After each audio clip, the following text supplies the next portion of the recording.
All right, ladies and gentlemen, we are here to talk about the runes. Specifically, to help you understand that the modern understandings of our reality, which I think is an excellent way of describing it, is the idea that we live in a matrix. So bear in mind, all we're doing here is we are taking modern descriptions to describe our physical and spiritual reality. And in terms of the runes, we can make a direct connection between the idea of the matrix and the runes. So the Matrix, of course, the movies. It's a movie. By the way, in case you don't know, anybody doesn't know, I was a reader for that movie, which means that when I was, I was still an actor in Hollywood. What they used to do is the movie studios would hire a casting director, and the casting director would then do auditions for however many weeks or months. And what they would do is they would hire actors to come in and spend the day. And what would happen is that actors would come in and read opposite another actor. And so I would be like on the other side of the video camera or whatever, as they're videotaping somebody. And I was the guy that was on the other side, and I was actually reading the part of Neo for all of these different actors that were coming in. And so I wish I had kept it, but I actually had a copy of the original script of The Matrix. And had I any idea how popular it was going to be, I would have kept it, and I would have got, because I was there with the directors every day. And I would have gotten them to sign it, and I would have kept it, and I could have made a ton of money off of that. In any case, every day I was reading that. So I knew the movie before it ever came out. I mean, I knew the whole thing. So the idea that the reality that we live in is code, and this code creates this virtual reality that we live in. Well, that is very much exactly what our ancient ancestors understood in terms of how the universe is created, which is runes. Runes are the original alphabet of the ancient tribal Germanic peoples, the pre-Christian tribal Germanic peoples, and they had an understanding that the universe was created and maintained, not just created once. I mean, the Abrahamic tradition is sort of like God created it and then left it alone. No, this is a living matrix. What our ancestors called the web of weird. The web is weaving. It is continuously being woven into existence. Weird means that which has been woven.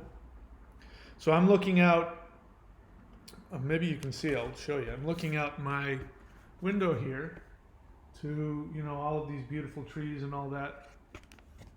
And what I am seeing there is something that is continuously being woven together. Now, from my perspective, it's just there, but it's not. It's continuously being woven together. That's why things change. And the building blocks that create everything that's woven together are the runes. They're the 24 sound currents that underlie the whole web, the conscious living web of life force energy that we experience as three-dimensional space-time. Okay, so am I making sense? So that idea that there's, the movie, the mythology of the movie, and it is mythology, and it's great mythology. But the mythology of the movie is that there's this code that's being put together, and the code manufactures this computer program that then your consciousness is put into and you think you're living in reality. That's just a way of explaining in modern understanding what has been going on. And our ancestors have been saying that. The Vedics say the same thing. And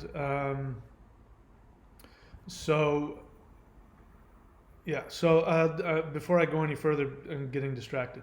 Thanks for showing up, everybody. If you're new to the channel, the way this works is this is a question and answer. So please just write only questions, nothing else. If you want me to see your question, write the word question in all caps, and then in just regular script, write your well thought out question. Don't put 3 words in it and a question mark. I won't answer that. Actually write a full sentence that has context and meaning. Okay? So, let me get back to what I was saying. Whatever I was saying was very brilliant, and now I forgot what it was. So what I want to do today is I want to start walking through the runes. Now this is going to be a review of what I've already written. In case you're new to the channel, I have books. I've written 3 books on runes. I have multiple teachings on runes in depth, and these links are all here for that. So please don't ask me, how do I learn about runes? Do me a favor and actually put some effort into going to these links. So if you want to find the books, because I have 3 books on the runes, and today we're going to be talking about the beginning of the first book, which is called Rune Shamanism. You can go to courses.thunderwizard.com, and that has everything on it, and look for my books. All right, and then you can go and look at those books, and I recommend getting them. There's especially the first book. What I talk about in the first book, I have not heard anybody talk about in terms of what the runes are. So let me just do a little bit of qualification here. I'm talking about like the most well-respected rune magician masters, that have books out there. I'm telling you that there's a lot of really, really good information that these people give out. But in my experience, the majority of them have a wrong, incorrect, and or incomplete assumption about what the runes are, the actual runes. The runes are not just an alphabet. The runes are not an alphabet that the pre-Christian Germanic tribal people invented in order to try and act like Romans, because that's if you go to Wikipedia, or even if you go to college and you ask what the runes are, they're going to say, oh, the pre-Christian Germanic tribal warriors were mercenaries, and they went down to the Mediterranean and they fought for Romans and Greeks and whatever, and they saw this thing called written language, and they went, oh, look at that, let's make one of our own, and they went back and they created the Futhark. The problem with that is that if that is really what happened, then we would, instead of having Futhark, Fehu, Uruz, Thurisaj, Futhark, wouldn't be in that order. It would be Ansuz, Berchtana, Kenaj, Dagaj, A, B, C, D. Because that, the alphabet that we use, the Roman alphabet, is the same progression used all around the Mediterranean, including the Hebrew, the Greek, alpha, beta, gamma, delta, A, B, C, D. But the Germanic tribes used F, U, TH, A, R, K, G. Why would they do that? They were a bunch of loosely affiliated tribes warring with each other. There wasn't one central government that made these decisions. These guys coming back, if what the academics say is true, that these warriors are coming back from Rome and they're saying, hey, there's this thing called an alphabet, let's do it a little differently. They wouldn't do that. They would just simply take the alphabet that the Romans used, they would bring it back, and they would use it. So there is no other progression of letters in the world that go F, U, T, H, A, R, K. The only place you see that is in the Elder Futhark which is the alphabet used by the pre-Christian tribal Germanic people, which tells you if they were that primitive, they were that uncentralized, if they were that uneducated, illiterate, there would be absolutely zero reason for every single Germanic tribe to use the same alphabet. So what that tells you is that this is uniquely Germanic in origin, and that it is ancient.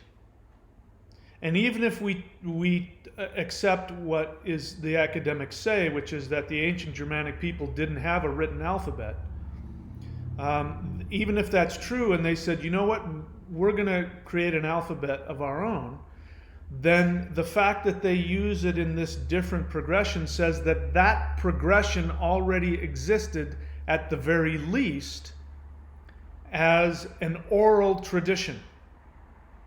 And it is something that was so ancient that all of the Germanic tribes shared it.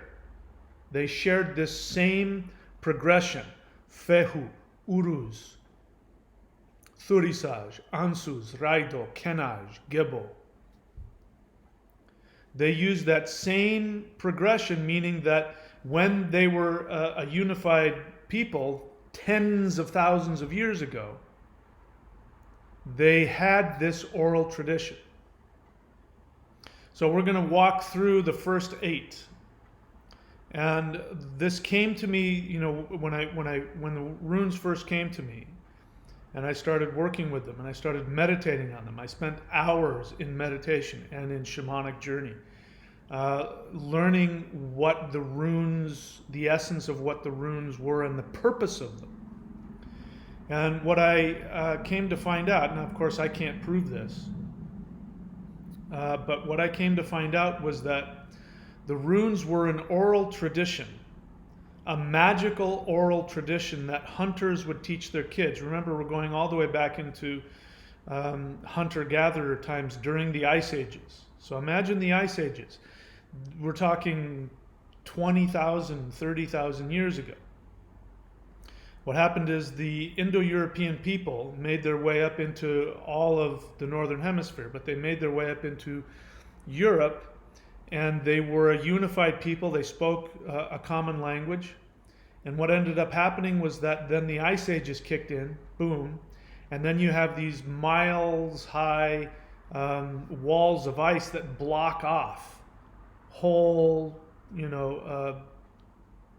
groups of Indo-Europeans, and they're separated from each other.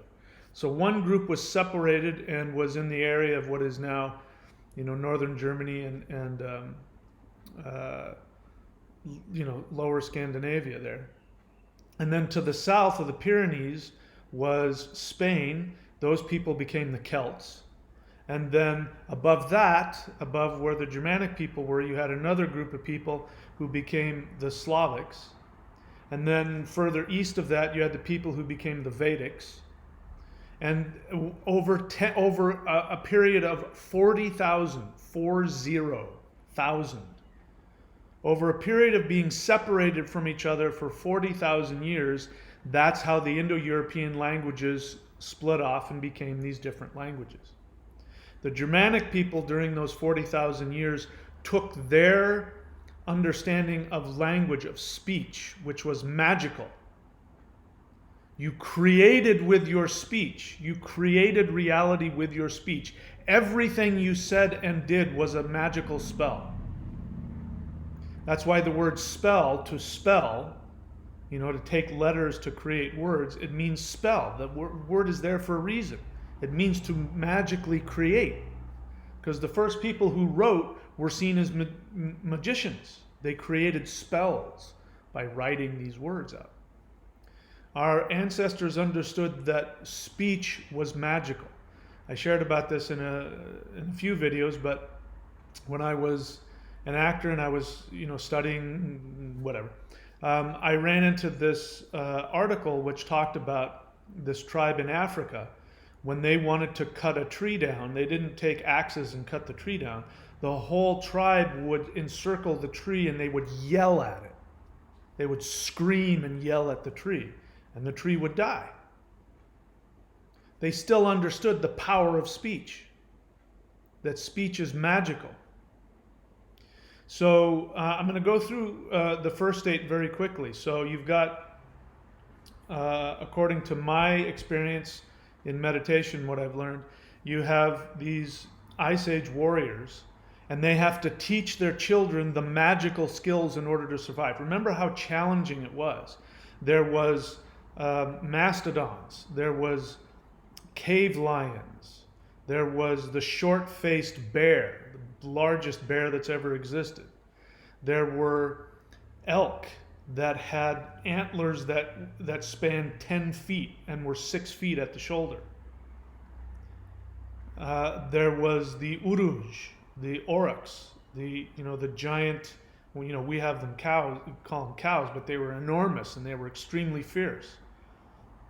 There was just cold conditions. It was very harsh. You had to have magic to survive there.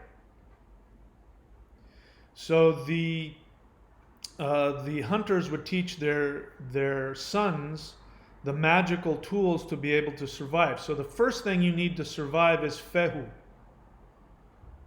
Fehu means cow. So they domesticated, at one point, they domesticated the oryx and turned it into what we now know as cows. And from the cow, you got everything you needed. You got skins to wear. You had meat to eat. You had bone and sinew to create weapons.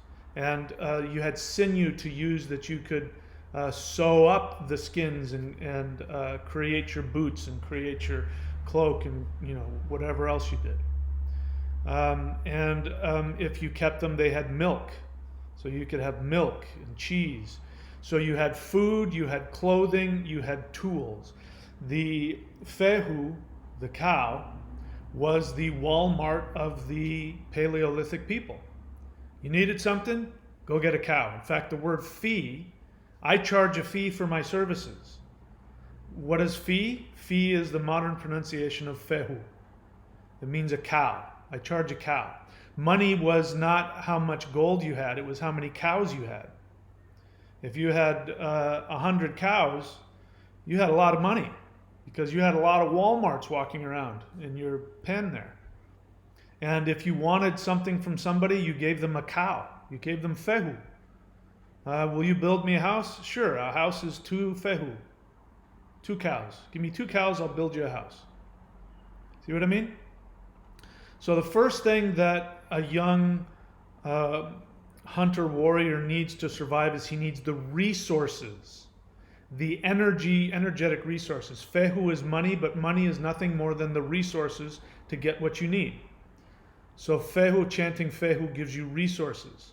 Fehu in romantic or personal relationships means you're getting support, energetic support. It's resources. So the first thing that a kid needs as he grows up is he needs resources. He needs nourishment. So his father tells him, chant fehu so you can be strong and have the resources to survive. Then as he gets older and he needs to become a hunter, he needs bravery, which is uruj. Uruj is power. It's specifically masculine sexual power, but physical power as well. So in order to survive in those times, you had to be brave, because when you went out to hunt an oryx or went out to hunt an elk, you were taking your life in your hands. Those huge antlers on the elk that were 10 feet wide and 6 feet, if they came at you, and they'd take you out in one swipe. A cave bear comes out, a short-faced bear comes out, or a cave lion comes out, one swipe and you're dead.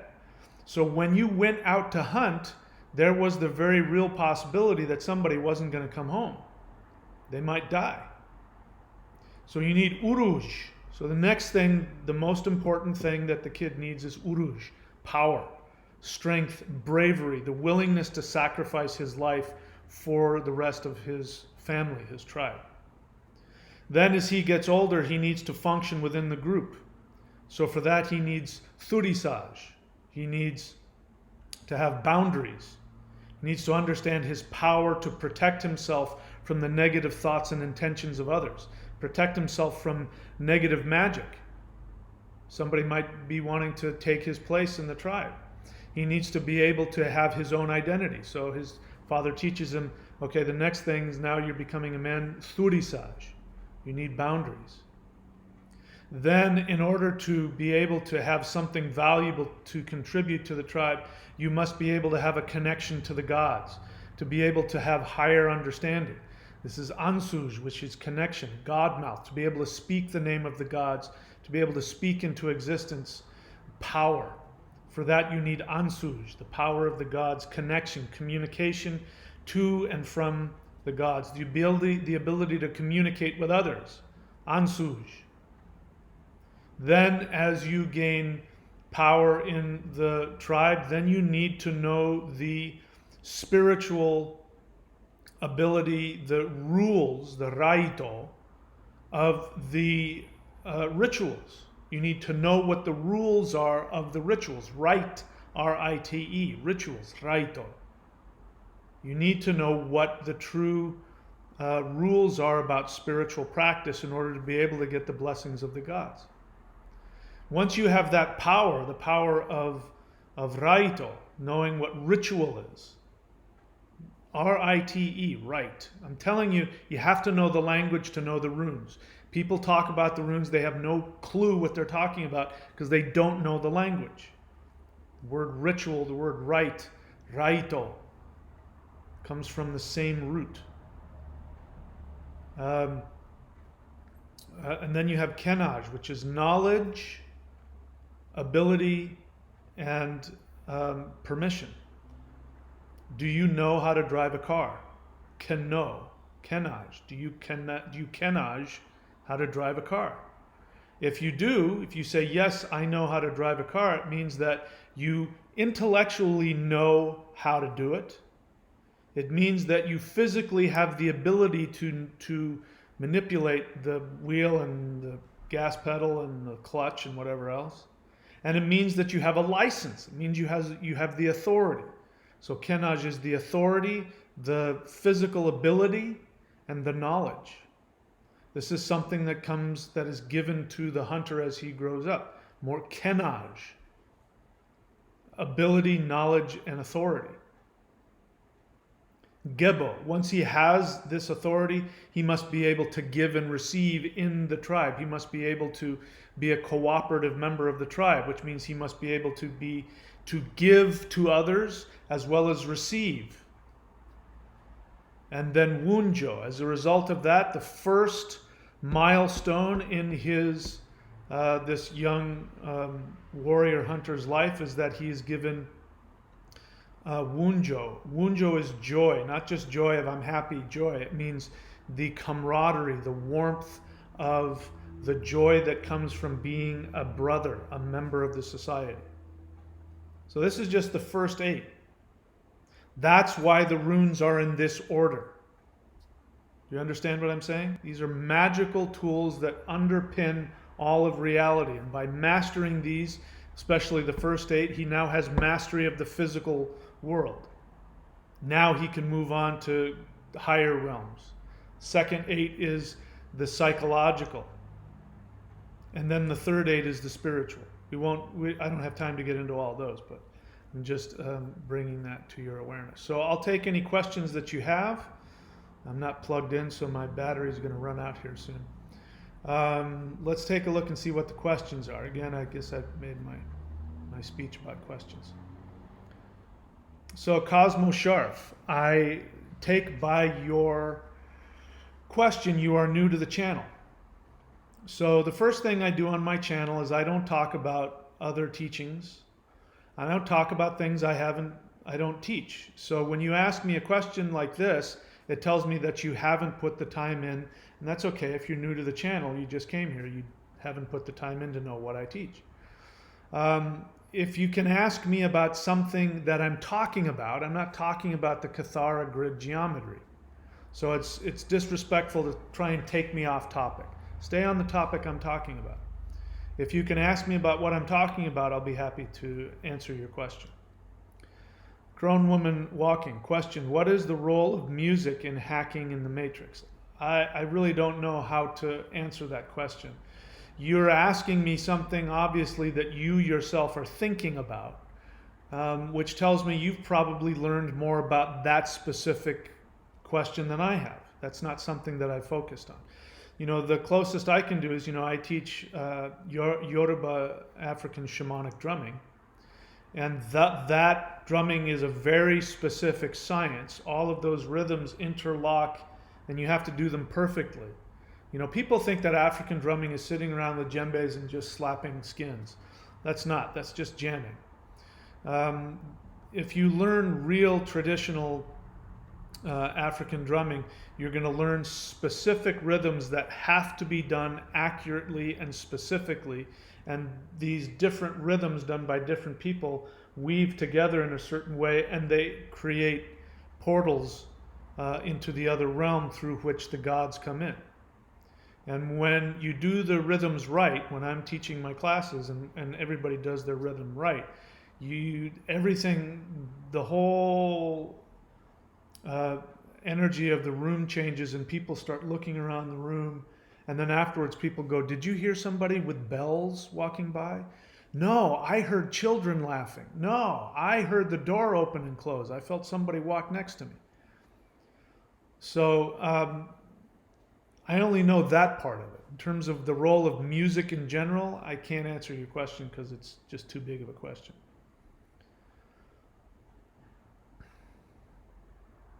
Can Ond put the runes to music? I don't know what Ond is. Somebody can put the runes to music. They do it all the time. Yeah, so Cosmo Sharf again, Kabbalah, Tree of Life. Again, ask me about what I teach. Be respectful to what I'm teaching. Don't ask me about other stuff. Okay? Ask somebody who teaches Kabbalah about Kabbalah. Don't ask me about it, because I don't teach that. Question, can you please... Okay, so you asked me the same question a second time. Moses Collins' question, if we were already all-powerful and all-knowing, what is there to learn from our human lives? So didn't you ask me this yesterday? Was that you? Somebody asked that same question. So bear in mind, if you're new to the channel, I'm far more interested in what's behind your question than your question.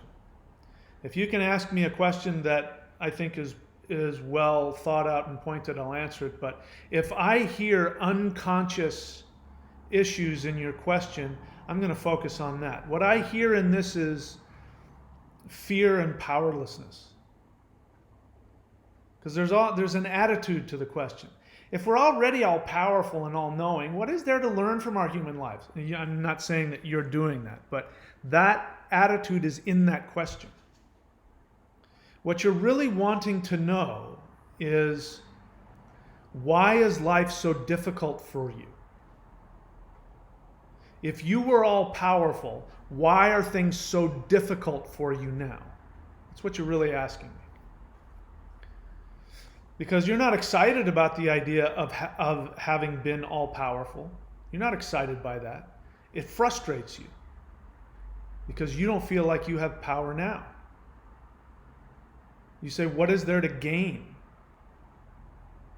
So your question is also coming across to me as being superficial and immature and actually quite childish.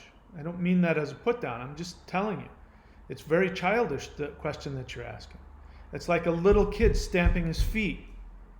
Why are things so hard? So it means that you need to change your perspective. Instead of asking me that question, if we were all powerful, what are we here to learn? I mean, there's nothing to gain from that question. Do you see what I mean? There's nothing to gain the way you've phrased it. The best way to answer that question is, tell me about how I'm already all-powerful. Not you were all-powerful, because your question assumes that you don't have any power now. And if you watch my channel enough and you learn what I'm talking about today, the power of the runes, you can tap into your infinite power now. So to answer your question, The whole reason for coming here is because the soul is all infinite before it comes here. It's connected to everything. It's connected in pure bliss. It gets boring. The soul wants to come and become an avatar in three-dimensional reality for the same reason that you play video games, to have fun. The problem is you forget you're playing a game. You forget that you are not were all powerful, but that you are all powerful. You forget that, and then you get trapped in the matrix. You get trapped in the illusion that this game is reality.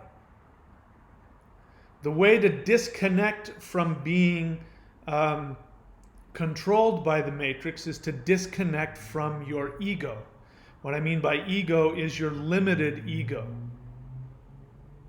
And when you laugh at yourself, like when you get too attached and you believe that the universe won't give you what you want, when you believe that you're a victim of circumstance, you're trapped in your ego. It's egotistical, just like a little kid. What would you say to a little kid who was whining and complaining about having to clean up his room? You would say, grow up. So I say to you, grow up. I'll write it down here.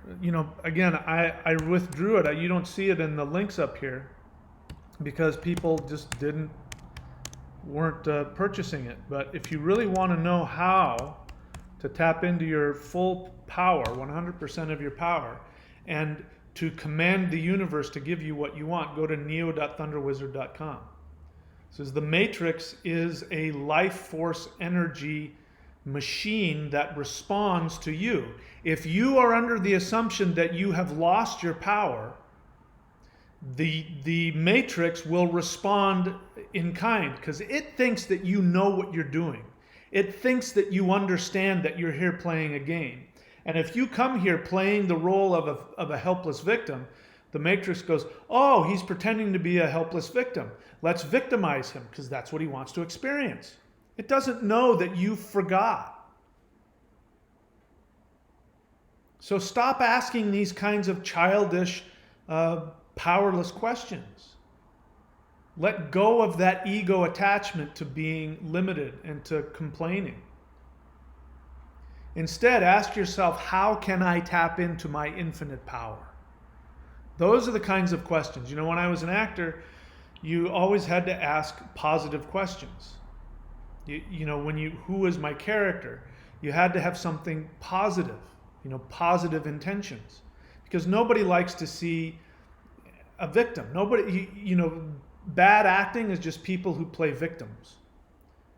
What's interesting, the reason why we like watching Anthony Hopkins play serial killers is because he doesn't pretend to be a horrible serial killer. He plays the humanity of that, and we relate, and then we like watching it. So don't ask powerless questions. Don't ask questions from weakness. Start with the assumption that you are all powerful now. And okay, so now you've forgotten how to tap into that power. Not a problem. Ask the question, how can I tap into my infinite power? The runes are one way. I just walked through the first 8 methods to be able to control physical reality. I just told you how to do that. Work with those runes, chant them, let them change your reality so that you walk around as a wizard who creates his world as opposed to a victim who's slapped in the head and controlled by everything. So the point is to have fun. You're not having fun in life, you're taking yourself too seriously. I'm not trying to minimize that. It's very, very, very painful. But you have to let go of that ego attachment to being limited. All right. Omar Alexander question. What happened here? Where did we go? Why are me dreams becoming more and more vivid the more I try to break free from my conditioning? So you're not really asking me a question, you're telling me something. You're wanting me to congratulate you. It's not really a question. Um, you answered your question in there, and I think you know that. You're breaking free from your conditioning. And then you're saying it's starting to make me dread bedtime. Well, I don't know what to tell you. Waking up from the illusion can be frightening. So if you want to free yourself from the fear of your dreams, then let go of your ego attachment to being limited and a victim. It's you know, I was explaining to this yesterday. Becoming enlightened is not this like taking a magical drug where all of a sudden you're free and there aren't any problems. No, it's like you're tearing off this old skin. It's painful. You're attached to all of these limitations of being limited, of being a victim. There's comfort in that because you don't have to do anything. There's no responsibility. When you are in complete control of your reality, there's responsibility to your actions, and that's frightening. So you're just going through the, you're just pulling off the old skin, and it's scary and frightening, and you're letting go of your old identity. That's all. Terry Taggart, question, could you make 30-second video of pronunciation of each letter? So Terry Taggart, your question tells me you haven't put any time and effort to look in my channel. Because I am very clear. You haven't read any of my books. So Terry Taggart, if you want me to do that, you can email me and I will charge you money for that. My time is valuable. This is what I mean. It's, you guys, it's just like, my job is just to put all that time and effort into making, videos for you. I've already done that. You put the time and effort. The two most important things in life, pay attention and put effort. If you pay attention and put effort to find out what I have on my channel, you'll have your answer. Put some energy into it. Do your work. It's not my job to make things easy for you. My job is to give you the tools and for you to figure it out on your own. Okay? So I appreciate the question, but you don't realize how lazy your question is and how ultimately disrespectful it is to me. Put some time into it. You can figure it out. Will Johnson, question, when you meditate on the runes, what's your procedure? Well, there's all different procedures. Read my books. I lay it out in my books. Go to courses.thunderwizard.com and read the books. Again, you're asking very simple questions. You guys are being lazy with your questions. Think more deeply. Go beyond the surface. Go deeper. Then you say, hold the rune and chant perhaps and feel into its vibration. Works for me. There's a specific method of how the runes were meant to be chanted. I have it in my book, in multiple books. I even have it on multiple videos. Again, that tells me you haven't watched a lot of my videos about the runes. The runes rune means whisper. And so there is a way to chant the rune where you are not speaking out loud and you're not doing it in your head, that you're doing things in a very specific type of whisper, which immediately opens your third eye and gets you connected. Put the effort into it, read the books. I teach you exactly how to do that. Tamu Ngina. Hi Tamu, nice to see you. Question, does intonation of the runes, musical quality, vibration assist in hacking the matrix? I don't know, you tell me. I don't pretend to know everything there is to know about that. I've found one method, which I just talked about, which for me is extremely powerful, but I am totally open to the idea that different intonations of it do different things. So, the runes are infinite. So Tamu, if that's your instinct to go and follow that, I would experiment with that and come back and tell us all about it. Johansson Blades, do me a favor, write the word question so I know you're asking a question, because otherwise I have to just scroll through things that aren't questions. You ask, what can you say to the average human that would wake someone up? Well, you have an assumption that waking somebody up is something that happens instantaneously. Again, very childish. immature black and white way of looking at things. Somebody asked me yesterday, I've been on my path of awakening for a year and a half. Why has my third eye not opened? So, because you've only been doing it for a year and a half. The truth is that everybody is in the process of waking up. If you were fully woke, you wouldn't be in your physical body. I obviously haven't achieved full enlightenment because I'm still in my human body. So why do you need to say something? First off, and then let's back up. Why do you need to say something to the average? First off, what is an average human? Again, a childish way of looking down at people. Children do that. They have black and white thinking. You're looking down at the average person. You're average. I'm average. I'm an average person. Even though I'm a spiritual teacher, I'm an average person. So why do you need to say something? If you want to teach, then set yourself up as a teacher and let people come to you and ask. That's why I only take questions. Because if you ask a question, it means that you're open to learning something, and then I'll tell you what I know. But I don't go up to anybody. In fact, when I'm not doing this, nobody knows what I do. I don't want them to know what I do. I just want to go out there and enjoy my life. I don't have a need to go tell somebody anything. Why do you need to say something to wake somebody up? There's all kinds of stuff in there. It tells me that this is the kind of question somebody would ask who's in a relationship with somebody that's not doing what they want. And so you are going to go tell them something to wake them up so that they'll act the way you want them to. And you'll spiritualize it by saying, if you were more spiritual, you'd be a better person to me. I don't know you. I don't know if that's what you're asking, but that's the feeling behind it. Why do you want to control people? Let them have their own path. If they want your help, they'll come and ask you. And then you can tell them. And the thing that you tell them is you tell them what you know.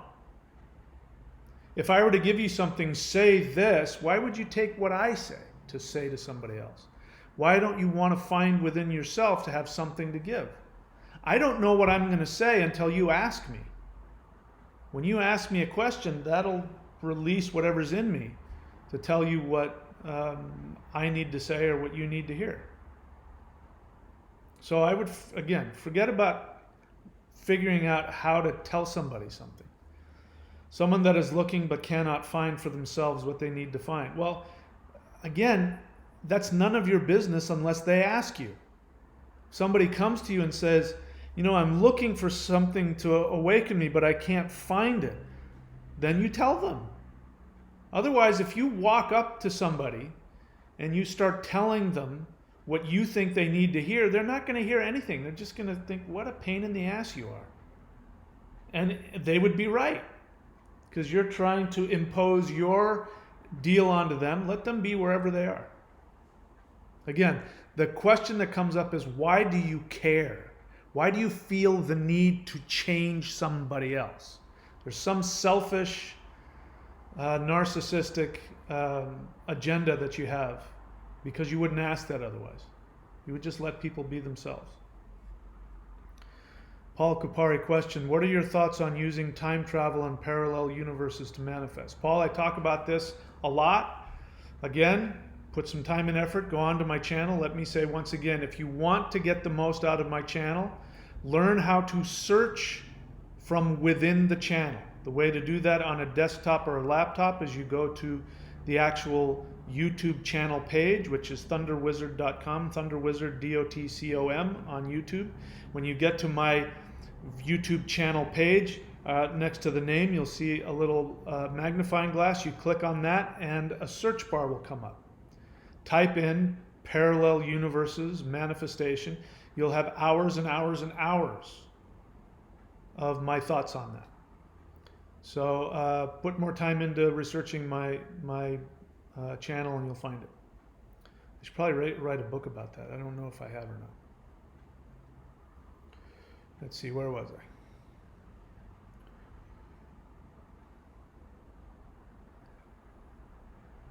So Jose Garcia, new to the channel, I'm not interested in your opinion. Please don't tell other people. You're not here to teach. I appreciate that you've come on here. What I want from you is a question. I don't want you teaching other people on my channel. If they wanted your opinion, they'd ask you. Okay? So I'm gonna get rid of that comment there. I don't want that. Let's see what else. Moses Collins, questions. I'm not playing the victim, bro. So let me just say again to everybody, the best way to interact with me is ask a question. If I have a reaction to your question and it's not accurate, the best thing you can do is just keep your mouth shut and ask yourself if it applies. If it doesn't apply, then it's for somebody else who would ask a similar question. But whenever somebody doubles down and defends themselves, you're going to bring the shark out in me, and I'm going to come in for blood. I'm going to look for your unconscious denial, especially when you start talking like that. I'm actually very curious to who we were before we became human in this matrix because it intrigues me. So why are you assuming that I'm playing victim cards, man? It's not a question. I have no interest in fighting with you. You don't like what I say? Go to another channel. If what I say has power, listen to it. Get over yourself. I could care less about how you think about yourself or me or anything else. You're here to learn. If not, go somewhere else. Okay? This is not the best way to interact with me or to learn from me. All right, let's see here. Tamu Ngina. Question. Does intonation of the rune... Oh, didn't she already ask that? I think she already asked that. Jose Garcia, really not interested in your comments here.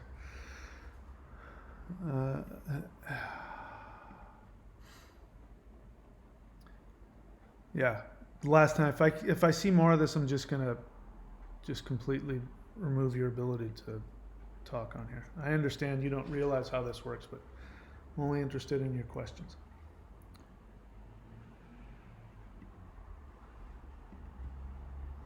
All right, let's see what else. Vazen, question. Is the question the answer? Please don't waste my time. If you have an honest question, go ahead and ask it. Rune, question. Does lust hinder spiritual practice? What do you mean by lust? There's so many judgments in that question. You know, when I was a Christian many years ago, I was a born-again Christian. Whenever we'd have a Bible study or a men's group, there was a code that men would use when they wanted to talk about their guilt for masturbation. They would say, I'm really struggling with the sin of lust. What they meant by that is that they were masturbating. And it's too bad because, the fact of the matter is that we have these physical bodies that are programmed to procreate, and sex is a very strong urge. So why are you judging that? So the short answer is lust is just a feeling, and there's no such feelings don't hinder anything. Your actions can hinder you. But no, short answer is no. Your sexual desire, if you want to judge it as lust, you can do that. It does not hinder spiritual practice. You can be fully, completely sexual by yourself or with partners and be very spiritual. That's what Tantra is all about. And that's kind of silly too. Tantra is just an excuse to spiritualize your sexuality. Just enjoy being sexual. You don't have to Tantra it up just to tell yourself you're spiritual. Short answer is no.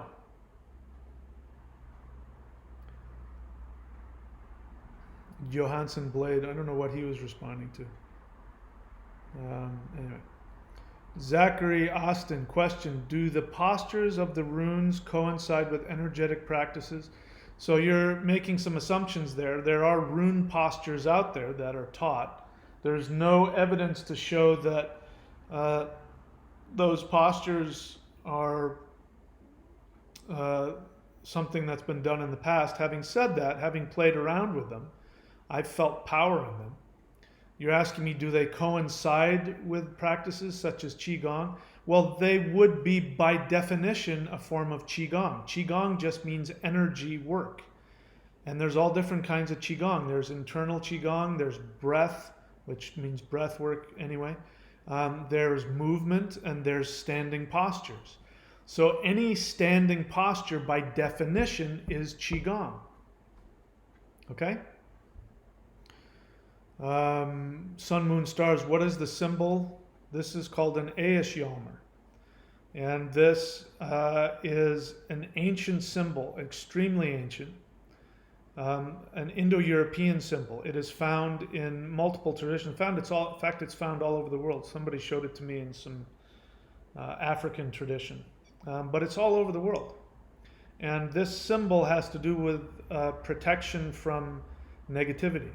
And the Vedics used it. I wish I had kept it because I had found an ancient Vedic, basically runes. It was runes. It was sigils, and they were Indo-European runes, similar, almost identical. Some of them are identical to the ones found in the, I forget what it's called, the Galdisbrok or something like that, that has magical symbols from Iceland, and this is one of them. But this is an ancient Indo-European symbol for protection. I wear it not only because it has to do with destruction of negativity, but also because it represents the 9 worlds, the 8 directions, and the center, which is Middle Earth.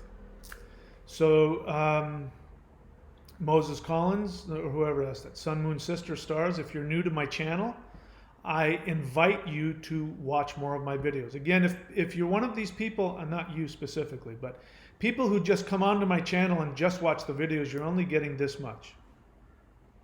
Get out of your heads, do the practices. Learn more. Really put some time and effort into learning what's on the channel. And then you'll hear me talk about it. You can also, again, go onto my channel and type in Aesyamer. Let's see. Spelled like this. It means helm of awe or helmet of fear. And among other things, warriors would trace it on their forehead before they went into battle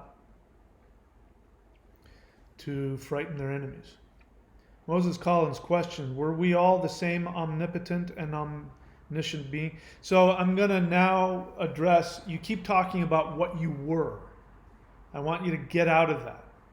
Stop thinking in terms of what you were and what you are. There isn't a past or a future. There is only the present. So this, again, I said before, focus on what you are. And I am in complete disagreement of you. If you're thinking about, I want to know what we were, there is an element of fear in that. You may have curiosity and everything else, but what you want is you want power. Your questions are all about power, which means that you're seeking power now, which means you have an assumption that you're not all powerful at the moment. So again, guys, when I tell you stuff, when I can see underneath your question, don't take it personally. You won't learn from me if you take it personal. It may be hard to hear. Your ego might get ruffled. Oh, he doesn't understand what I'm saying. No, stop. Don't be such a pussy. I only have a limited amount of time. And I'm giving you huge chunks of knowledge that I'm smashing into tiny little bits of time. And you have to get your ego out of the way to be able to hear it. If I'm wrong, I'm wrong. Big deal. So what? If I misjudge you, big deal. Still listen to what I'm saying and apply it. So your questions are all based in a false assumption, which is that there was a past and there is a present. You weren't an omnipotent being before. You are an omnipotent being now. There is only the now. And were we all the same being?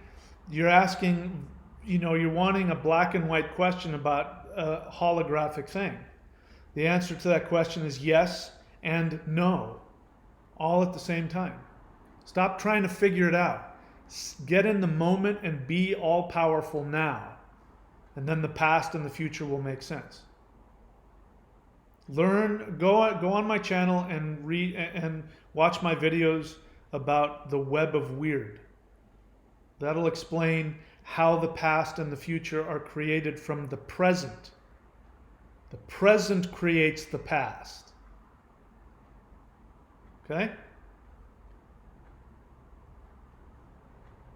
Okay, no more questions. So, if you don't ask me questions, I'm going to sell you stuff. So, rune certification. If you really want to master runes, I've got an immense course on the runes. And for that, you go to runecertification.thunderwizard.com. And if you want to become certified and become a rune reader on my website, where people come, when they come to get rune readings from me, there's a list of certified rune readers, and people can buy rune readings from you. They don't have to buy it from me. If you just want to learn, you have two options. You can be certified or just learn my runes. All of the rune videos and teachings and everything that I have up till this point, you'll have access to, both the private and the public. And then if you want a rune reading from me, which is the 9 worlds, I do a specific rune reading called the 9 world rune reading, where I look at all 9 aspects of your being and see what the runes, are showing you. You get a really holographic view of yourself and of the question that you ask.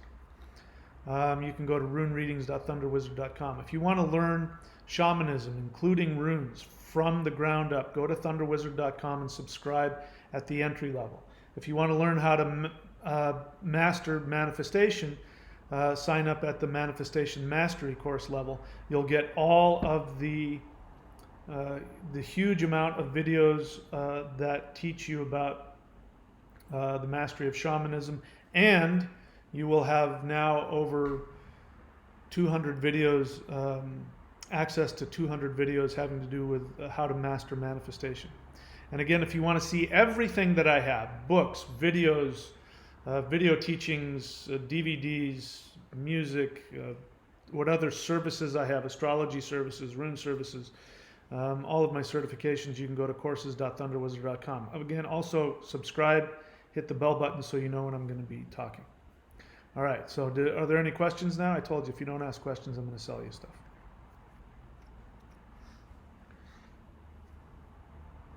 Moses Collins questions, are chakras connected to the glands in the body? So again, Moses, I have no shortage of videos about chakras. Go on to my channel and learn how to type in chakras to see all the videos that I talk about it. The chakras are, I'm not going to say no to that because everything is connected to everything. That's why, there's, people can look at the ear and treat the whole body by dealing with the ear. You can do that with the feet as well. Our body is a hologram. So of course the chakras are connected to the glands in the body, but I need to know why you're asking that. But I'm going to say that that's not really the focus of the chakras. The chakras are not gateways to the glands in the body. The chakras are gateways to various psychological realms of being that are accessed when your kundalini rises up the spinal column and opens up and stimulates different realms of psychological reality. And I won't get into it. I've already talked about it in other videos. So watch those videos so you know what I'm talking about. Johansson Blades question, how seriously do we need to take our dreams? I don't think you need to take anything seriously. There are 3 types of dreams.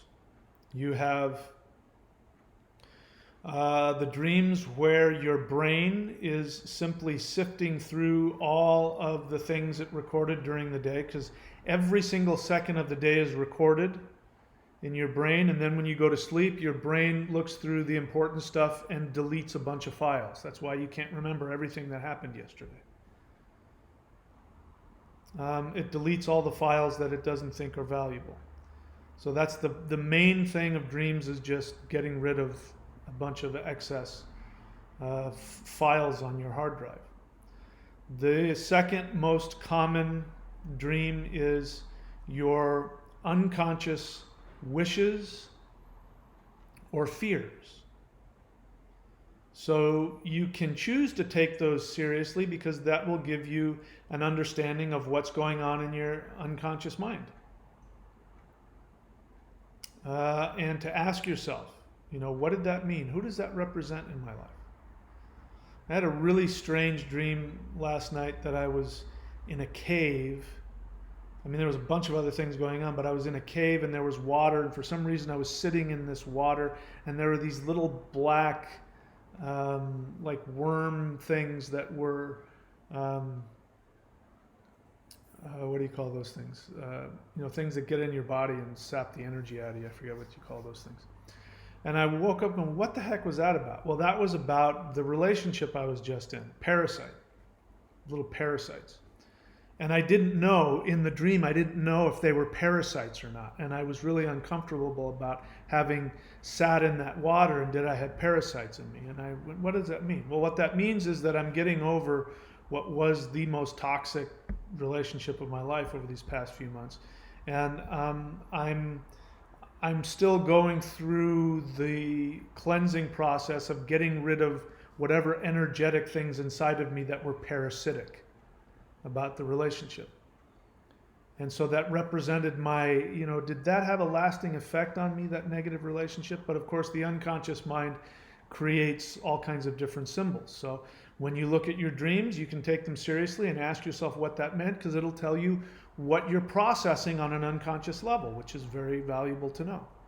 And then the third type of dream is when you have an actual spiritual experience where you leave your body, or you communicate with another being, or you talk to dead relatives or deity or something like that. And then you don't take those too seriously, because like, let's say you have a vision of the future. You go, wow, that was an interesting dream. And then you just sit back and watch and see if it comes true. You have to prove all of your intuitive experiences, because you never know if your intuition is coming from your own narcissism or if it's coming from something outside of you. People have to become mature when it comes to things like intuition and dreams. So I don't think you should take anything seriously. Do I have other videos or content? Johansson Blades. Links. You're just telling me how lazy you are. I've got 4 links right here. I've already told you what they are. Put the time and effort to learn about it. The answer is yes. So much that I have to put 4 links just for today. Yes, I have no shortage of things. Zachary Austin, question: are there different energy centers in nature that can be utilized for communicating with different spirits or gods, and should we seek these out in our journey? I don't know. Should you? I don't think you should have to do anything. Or can there? No, did you say should? No. Are there? Are there? Sorry, you didn't say should. Oh, yes, you did. Should we seek these out? Everything is a hologram. So yes, there are different energy portals in the world. If you want to seek them out in your journeys, go for it. Your shamanic journeys, go for it. But bear in mind that you're never really leaving you anyway. Even on your shamanic journeys, when you leave your body, you're still not leaving yourself. Everything you see is you, including me. I'm you. I'm something from inside of you. When you look out in the stars, you're not looking outside of you, you're looking inside of you. Everything is inside of you. So, ultimately you don't have to or shouldn't, there isn't anything you should or shouldn't do. If you want to do it, go for it. And enjoy yourself. Rune, question: how do you know when someone is toxic for you? Do you really need to ask that question? If you ask that question, it tells me that you're with somebody who's toxic, or you have been. You know. You don't have to ask me. What am I going to tell you?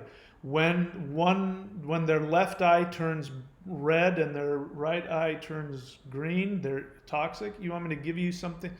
When you don't feel good, when you feel like being with somebody is damaging to your health, your happiness, your self-esteem, it's toxic. Having said that, I was just with somebody that kept accusing me, ironically, of being toxic to them. So there is a possibility that you're projecting your own fear onto other people. Projection. So, this is a huge question. It's just too huge. But the bottom line is, assuming that you're relatively sane, somebody who's toxic for you is somebody that when you're with them over a period of time, you start to feel yourself being devalued. If your life gets worse. Here's what it is. Is your life better or worse by being with them? If your life is getting worse, there is a good possibility they're toxic. It may not mean that, but more than likely it probably does. All right, no more questions. And I'm starting to run out of battery here. It's turning red, so I'm going to call it a day. So again, all of these links are here for a reason. If you don't know what you want from my channel or from what I offer, go to courses.thunderwizard.com and then you'll have no shortage of links to look at. Everything that I offer will be on that page.